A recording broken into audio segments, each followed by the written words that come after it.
Assalamualaikum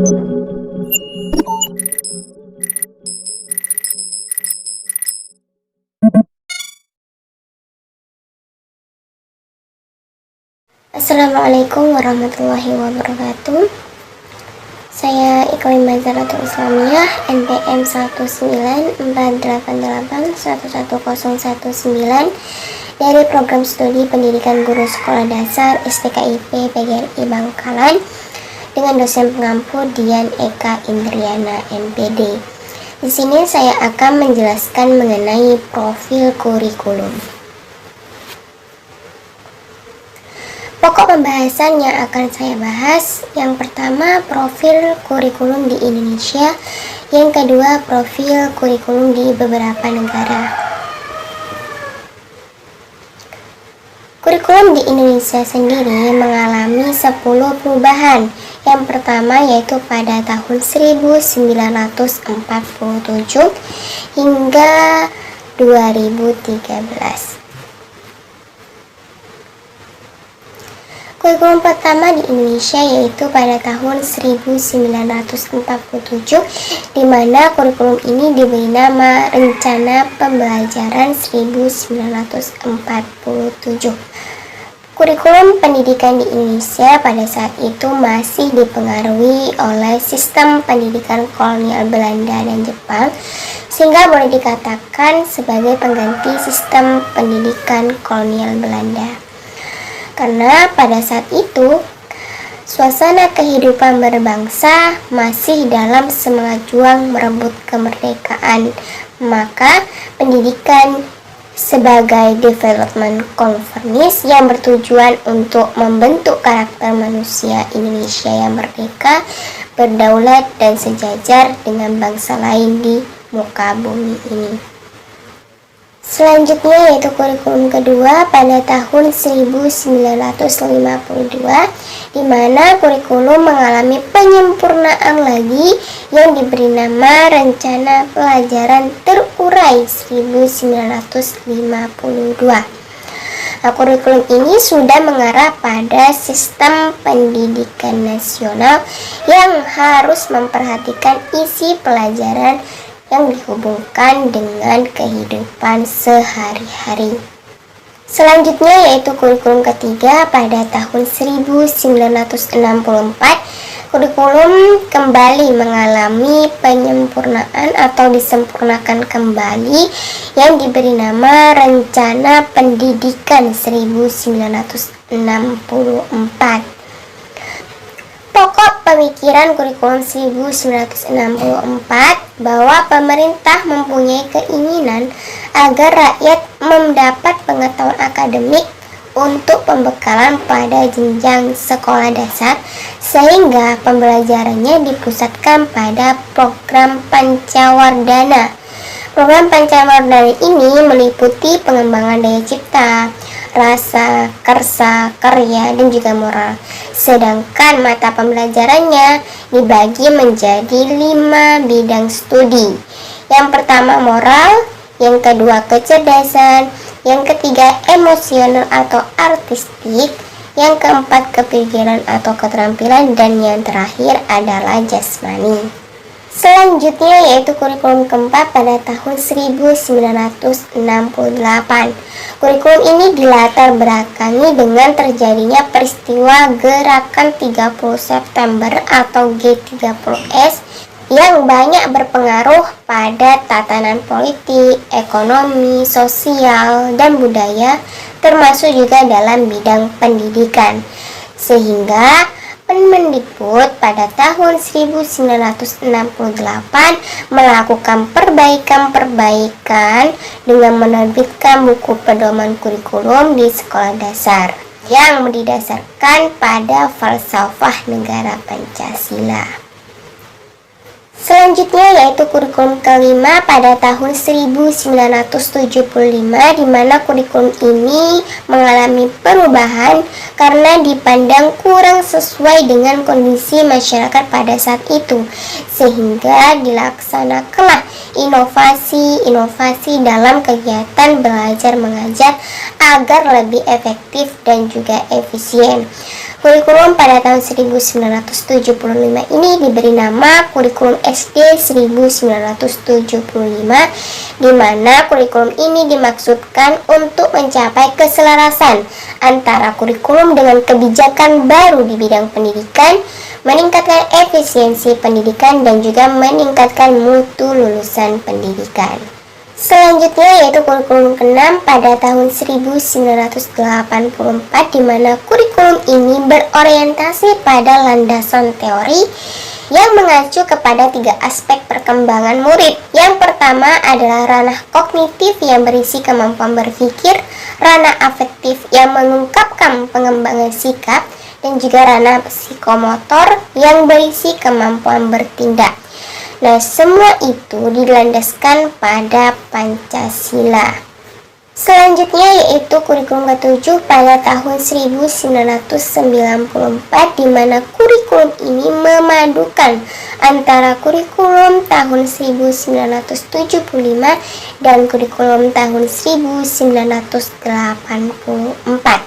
Kurikulum ini disusun untuk mencapai tujuan pendidikan nasional yang sesuai dengan Undang-Undang Nomor 2 Tahun 1989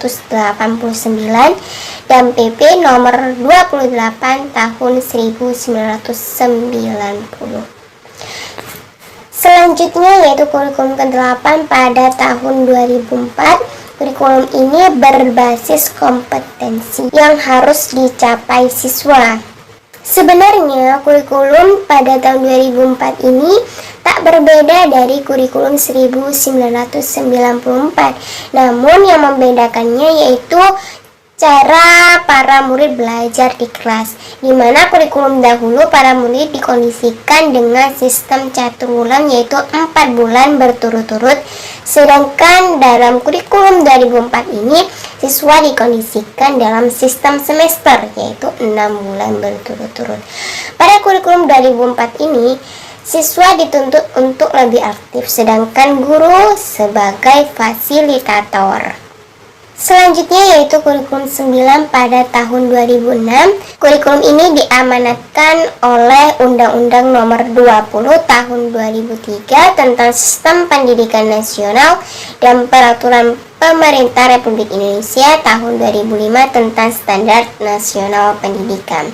Kurikulum pada tahun 2004 ini mengacu pada standar isi dan juga standar kompetensi lulusan atau SKL. Prinsip KTSP merupakan bagian yang tidak terpisahkan dari SI atau standar isi, namun pengembangannya diserahkan kembali kepada sekolah agar disesuaikan dengan kebutuhan sekolah itu sendiri. Pelaksanaan KTSP mengacu pada Permendiknas Nomor 24 Tahun 2006 tentang pelaksanaan SI atau standar isi dan juga SKL, standar kompetensi lulusan. Selanjutnya kurikulum ke-10 yaitu pada tahun 2013, di mana pemerintah melakukan pemetaan berbasis kompetensi yang mengacu kepada 3 ranah. Yang pertama ranah afektif, yang kedua ranah kognitif, dan yang ketiga ranah psikomotor. Nah, pada kurikulum 2013, siswa dituntut untuk lebih aktif lagi dalam proses belajar.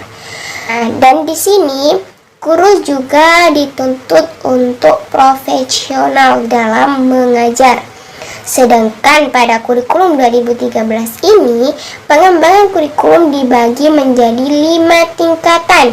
Yang pertama, pengembangan kurikulum tingkat nasional, di mana pada tingkat nasional dilakukan penataan terhadap Standar Nasional Pendidikan atau SMP, terutama pada standar kompetensi lulusan SKL, standar isi, standar proses, dan standar penilaian yang dituangkan dalam Peraturan Pemerintah Nomor 32 Tahun 2013.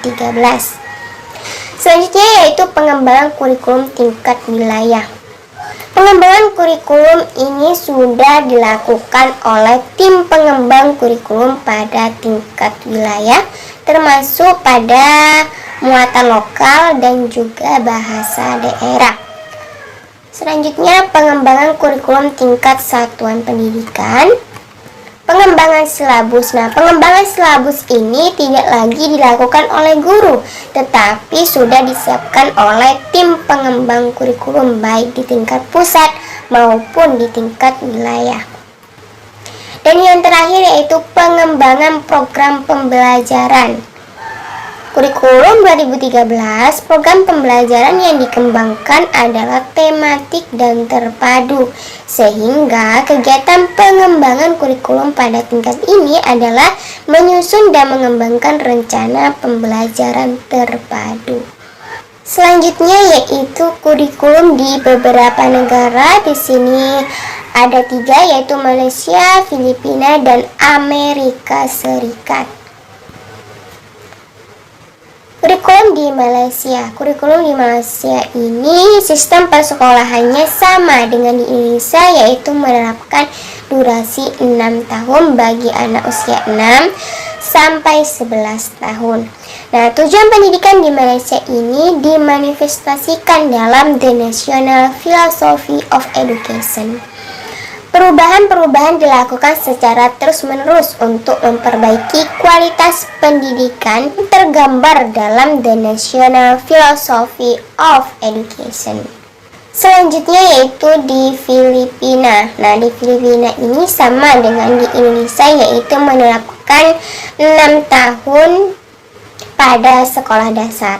Pendekatan yang digunakan dalam kurikulum di Filipina ini menggunakan pendidikan berbasis konten atau topik dan kompetensi.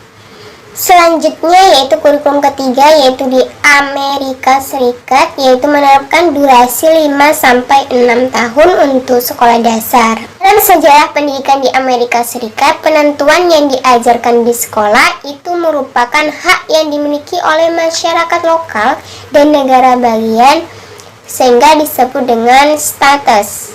Nah, kurikulum di Amerika Serikat ini terbilang lebih bebas karena tidak ada persyaratan mengenai alokasi waktu yang digunakan pada setiap mata pembelajaran. Nah, dengan demikian setiap guru, setiap sekolah menggunakan waktu guru untuk masing-masing mata pembelajaran secara bervariasi. Nah, pada dasarnya program pengembangan kurikulum di Amerika Serikat ini dipusatkan pada negara bagian. Namun para guru, sekolah maupun distrik dapat mendesain sendiri program yang ditawarkan sesuai dengan petunjuk yang dikeluarkan negara bagian. Sedangkan pada evaluasi kurikulum di Amerika tidak ada mekanisme secara normal untuk mengevaluasi efektivitas kurikulum di sekolah maupun kerangka kurikulum yang dibuat oleh pemerintah. Kerangka evaluasi biasanya dikembangkan oleh para ahli kurikulum dari kalangan guru-guru dan para ahli mata pelajaran berdasarkan hasil review muktakhir. Referensi yang saya ambil terdapat pada daftar pustaka yang sudah saya tampilkan. Baik, saya akhiri, kurang lebih saya mohon maaf. Wassalamualaikum warahmatullahi wabarakatuh.